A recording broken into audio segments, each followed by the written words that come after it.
Hello everybody, how are you doing? Welcome back to Carrow Road. Stood here in the aftermath of Norwich City's 1-1 draw with Reading. Of course, the first game after Dean's departure earlier this week. He was relieved of his duties on Tuesday, less than 24 hours after that Boxing Day defeat at Carrow Road. So Norwich were led by interim coaches Alan Russell primarily. He was kind of leading it with some support from Steve Weaver. And I think everyone who turned up to Carrow Road today was really curious as to what it would look like, what changes we would see, what differences we would see about this Norwich City team. And obviously that expectation then has to be measured against the time frame that they've had to implement anything, which has been 2 days. Really, it's been not a huge amount of training time, and trying to overturn and implement something new was always going to be quite difficult. And as such, it's been quite a curious week. I've spoken to Adam Eder. He described it as a strange week. Obviously, probably never nice when there's that amount of change and that sheer amount of change. And as a player, you kind of have to remain level-headed and carry on regardless. But let's start more generally, and then we'll zoom into the game. This was better in terms of application, in terms of energy, and in terms of ideas. There were some good bits. There were some not so good bits. I did feel at times they lost their way in the game in terms of what they were trying to do, but there were some really nice passages and some really nice phases of play, which probably highlight why we rate this group and why this group is spoken about so brightly. And that kind of work ethic, energy, whatever you want to label it as, did translate to a bit more positivity in the stands. And there did feel like a unity between those in the stands and those on the pitch tonight. And when Norwich City scored the opening goal for Adam Eder, it did feel like then the game was only going one way, and that was towards a Norwich City win. It felt like the script was written in that kind of sense. However, just on general performance, even though that application, that energy was better, I still didn't really see a huge amount of creativity from open play, and that's probably on personnel, I feel, rather than structure at this moment in time. I didn't feel they controlled the game very well when they went 1-0 up. They obviously had a lot of attacking players on the pitch, and I felt like they struggled to adjust what they were trying to do accordingly. And I felt that they were susceptible to counter-attacks throughout the evening. And I also felt that there was a lot of huffing and puffing without necessarily the creation of real chances. So in that regard, there were some elements which have stayed the same, and that's understandable, as I said, because you're weighting up expectations of change, of something different, against the timescale that Alan Russell and Steve Weaver have had, which is not a huge amount of time at all. So I think there was a focus maybe on the intangible elements tonight. The energy, the application, the work off the ball. There were obviously some slight differences in and out of possession, and I'll get to those. There were some differences in shape, in personnel. But the result was kind of still the same. I don't feel completely euphoric about this performance. I feel it was better. To be honest, it would have been hard not to have been better after what we saw at Luton. And obviously the major positive between there being some positivity in the stands and on the pitch, that's all excellent. I just personally felt that there probably needed to be a little bit more. And obviously where Norwich City are at the moment in terms of general league position, this draw means that they're now outside of the top six on goal difference. Obviously it's kind of irrelevant because of how bunched up it is anyway. They're level on points with Middlesbrough. Watford obviously got absolutely hammered 4-0 by Swansea tonight. So there's some crazy results, but you look at where Norwich City are and you naturally compare that to where other teams are. I see Middlesbrough who are on the up and producing really consistent quality performances. The same with West Brom. Luton have won a couple of games under Rob Edwards and look to be on an upward trajectory.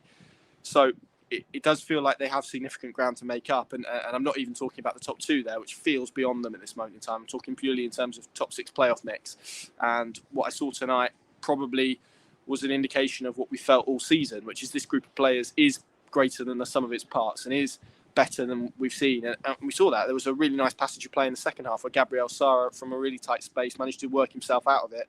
And Norwich then created a chance off the back of it. And there was some more running in behind. There was some more attacking ideas, I would say.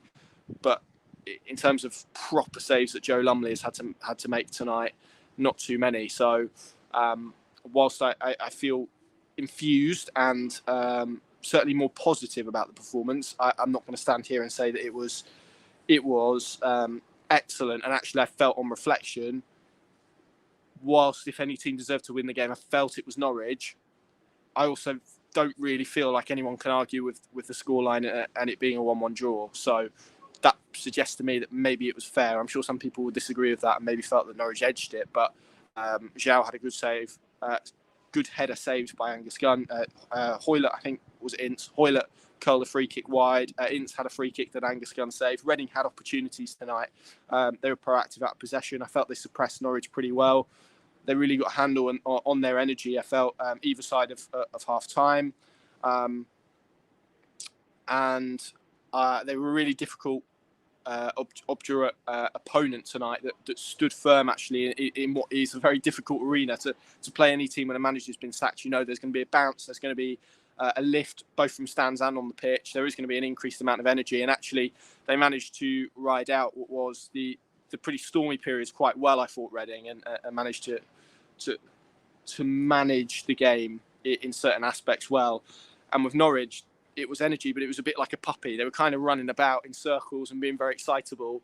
But actually, when it came to end product, I just felt they were a little bit lacking. So that's, again, a wider point. And again, you have to put it in the context that these interim coaches, Alan Russell has had 2 days, so it's very difficult to expect to see anything other than what we saw tonight. They were, for example, more proactive, as the comment says below, with moving the ball forwards. There was certainly less build-up. There was certainly more running in behind. There were all of the aspects that Alan Russell spoke about in his press conference yesterday. So those fundamentals were different. There were a couple of moments in phases of possession where it felt a week ago a ball would have gone back to Angus Gunn. There was a really good moment in the first half, actually, where Grant Hanley clipped a ball into Adamida, first time over his shoulder, pushes the ball into Teemu Pukki, 2 passes and Norwich are in behind. And whereas that felt like that spell of possession, that phase of possession wouldn't have existed a week or so ago. So there were positive elements. There were really nice phases. I just felt overall they probably weren't consistent enough, and they didn't come at the regularity that was required for Norwich City to leave this game with 3 points. And it's now ultimately 1 win here in 8 games. And obviously everything feels a little bit in lieu, but by the same token, that there isn't really any time to waste. Norwich City do need to start winning games if they are to pick up their average points total, if they are to try and break into that top 6, if they are to garner some sort of momentum to really push for promotion, which again is the aim. So a really curious night, because I feel actually a lot of people will have left Carrow Road feeling a lot more positive about what they've seen. I've got to be honest, I don't think that's massively difficult. So maybe this is me being a little bit cautious, but I'm not keen to maybe overplay that. I think that there is an element of something being different and people being different, and so assumptions and views on it being slightly different. And they're entitled to that because, as I said, there was more to be positive about, I felt, tonight. I just didn't feel those positive things came consistently enough. So hopefully that explains it, and hopefully you can all see where I'm coming from. In terms of the actual game itself, Norwich lined up in a 4-3-3. Alan Russell promised attack. Norwich City got attack. It was Teemu Pukki in the middle, Sargent on the right, Adamida on the left. They came quite narrow, actually. They were quite compact in possession. That allowed the wing-backs to move on. Kenny McLean split the centre-backs and tried to almost drive the ball forward. I did feel at times both Gabriel Sara and Marcelino Nunez, and I don't know if this is a communication point or a coaching point or whatever, but sometimes they both went to move forward, and when you do that, you leave a big gap in the middle of the pitch. So that often forced Norwich perhaps to be direct when they didn't necessarily want to be direct. What they needed was probably one going long and one coming short, one dropping deep to receive the ball off McLean just to connect the thirds a little bit better. But they didn't do that. And to be honest, there were points where that benefited Norwich because they would win the first ball, win the second ball, and then they had options to move forward. So it wasn't always a bad thing. There were just a couple of moments where it felt a little bit stodgy in that regard. I must confess, when the team news came out, I thought that's brave, that's bold. And I was concerned about the lack of defensive midfield presence just because of the counter-attacks. And Norwich did get counter-attacked and dominated in transition at points tonight. But I thought Kenny McLean had a really good game, actually. And for all of his detractors and all of his flaws, actually set a lot of the tone and a lot of the energy that was in the squad tonight. He was, you could hear him from the press box, barking orders, coaching people through the game. I thought Sam McCallum on the left dealt with Junior Hoylett really well, particularly in the second period. And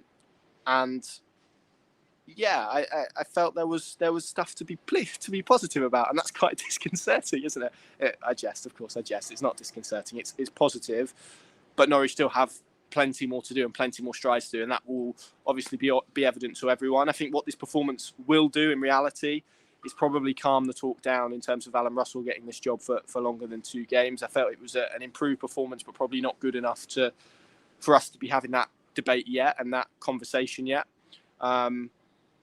And obviously we've got Monday's game against Watford. They've been beaten 4-0 by Swansea tonight. They have a lot of injury issues, I believe, so that's going to be a curious one to see how he manages that and controls that. But actually, in terms of tactically, I didn't feel Norwich got a lot wrong in the game.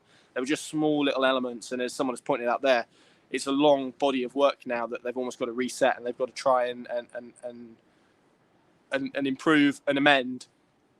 And that obviously will be down to the new head coach, and this is why an appointment quickly, but also it's got to be the right one, because Norwich have to improve their performance levels. I really believe this. I'm not seeing at the moment a consistent level of performance, even within games, let alone game from game. And if they want to get promoted and they want to amass points, I feel like we're going to need to see that.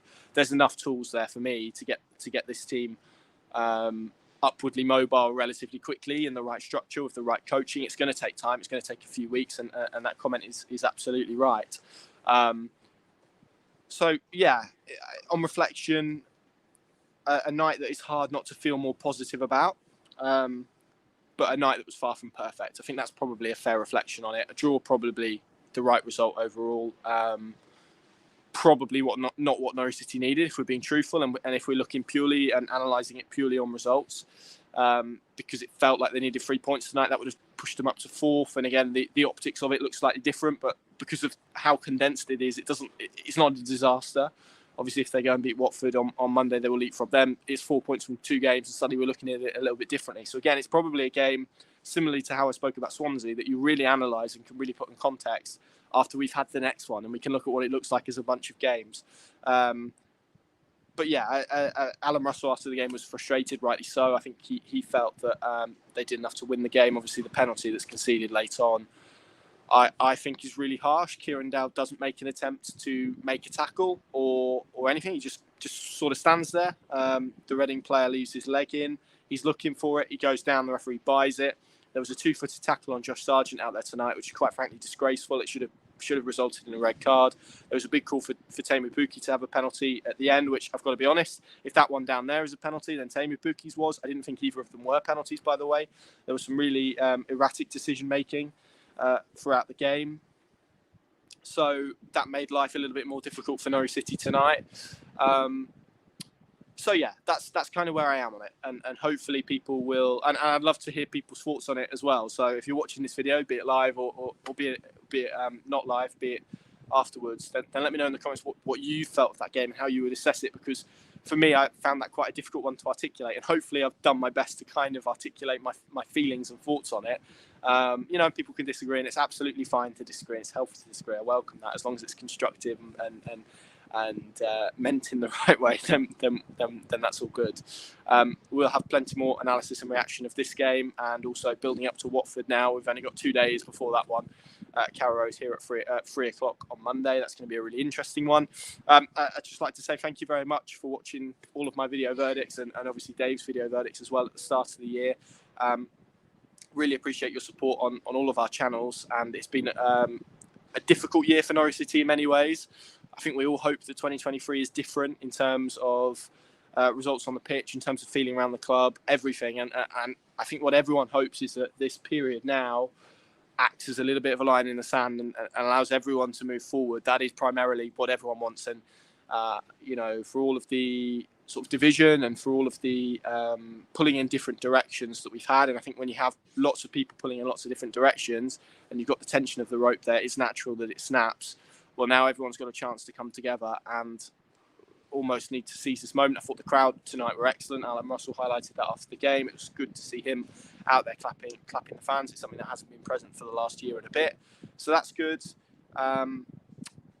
So a more positive night. Let's end on a good note. Happy New Year to everyone watching this and to your families as well. I hope it's a happy and successful one for you all. I'm going to leave you with a lovely shot of Carrow Road at night time. Thank you very much for watching. See you soon.